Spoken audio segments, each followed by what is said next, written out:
Was it like super star నుంచి fan వరకు మీకు రియల్ గా అలా ఎక్స్పీరియన్సెస్ జరిగినాయా? ఐ మీన్ అందరు స్టార్స్ కు ఆ ఎక్స్పీరియన్స్ ఉంటుంది. అడగండి రామ్ గారిని.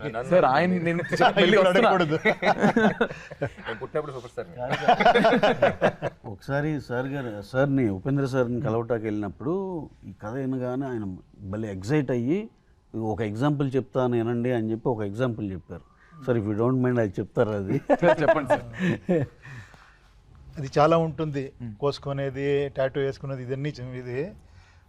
ఒక్క ఫ్యాను ఉపేంద్ర ఫిల్మ్ని, ఇద్దరు ముగ్గురు వెళ్తూ ఉంటారంట. ఒకరికి ఇంట్రెస్ట్ లేదు, వద్దరా అంటే ఇంకొకరు చూడాలి నీ ఫిలం అని తీసుకుని వెళ్ళాడు.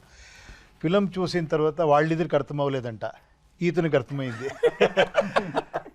తర్వాత నేను ఇంకొకసారి వెళ్తామంటే నాకు చాలు ఒకసారి అర్థమైంది అని వెళ్ళిపోయాడంట. తర్వాత అతను నన్ను కలిసింది ఆఫ్టర్ 10 years. ఫిలం చూసి తర్వాత 10 years తర్వాత ఒక బిగ్ పబ్లికేషన్ ఓపెన్ చేసి నా మీద బుక్ రాసి ఆ బుక్ తీసుకొని ఇచ్చి ఇది స్టోరీ చెప్పాడు.